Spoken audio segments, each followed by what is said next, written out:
রবীন্দ্র কুঠিবাড়ি গিয়েছি, আর রবীন্দ্রনাথকে না নিয়ে আসলে কি হয়?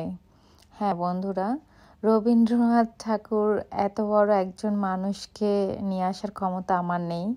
তার আসলে যে শোপিসটা করেছিল কাঠ দিয়ে, সেগুলোই আমি কিনে নিয়ে এসেছি আসার সময়, আসলে তার স্মৃতিচারণ হিসেবে রাখার জন্য।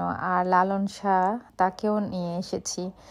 আর হুক্কা, বাঁশি, পালকি, একতারা, সব কিছুই আমি নিয়ে এসেছি। খঞ্জনি কিছুই ছাড়িনি ওখানকার স্মৃতি হিসেবে।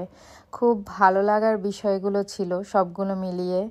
আর হচ্ছে নারিকেলের খোল দিয়ে একটা চামচ বানানো ছিল, ডালের চামচ লাইক আর বাটুনি সেটাও কিনেছি আমি। আর এগুলো জিনিস কি ছাড়া যায় বলেন তো দেখি? ছেড়ে আসার মতো না, তাই সঙ্গে করে নিয়ে এসেছি আমার সাথে করে।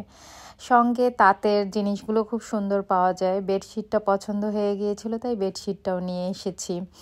কোয়ালিটি খুব ভালো ছিল, কোনো র্যাশ ওঠেনি। আর সব মিলিয়ে কাপড়টা অনেক ভালো ছিল, সফট ছিল। তাই আমি চাদরটাও কিনে নিয়ে এসেছি। এরপরে ওখানে যে জিনিসগুলো আসলে ঐতিহ্যবাহী জিনিস, যেগুলো চট দিয়ে অনেক সময় তারা ব্যাগ বানায়, এবং স্মৃতিচারণ হিসেবে ঘুরে আসি রবীন্দ্র কুঠিবাড়ি, এই শোপিসটাও আমি নিয়ে এসেছিলাম। আর সঙ্গে বাকিগুলো তো আমি দেখিয়ে দিয়েছি। প্লাস ওখানে কিছু চটের ব্যাগও পাওয়া যায়। আর এই খঞ্জনিটাও নিয়ে এসেছিলাম। ব্যালে ড্যান্সের ক্ষেত্রে খুব ভালো লাগে এগুলো বাজিয়ে যখন করা হয়।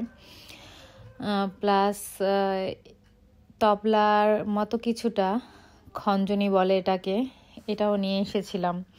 একতারাটা অনেক বড় দেখে নিয়ে এসেছি, এটা বাজাতেও সুবিধা আর অনেক স্ট্রং। আর আমার মেয়ের এই পেন স্ট্যান্ডের শোপিসটা খুব পছন্দ, তাই সে এটাও নিয়ে এসেছে। আপনাদের যেটা বললাম যে চটের ব্যাগ, হ্যাঁ এই দুটো চটের ব্যাগও আমি নিয়েছিলাম।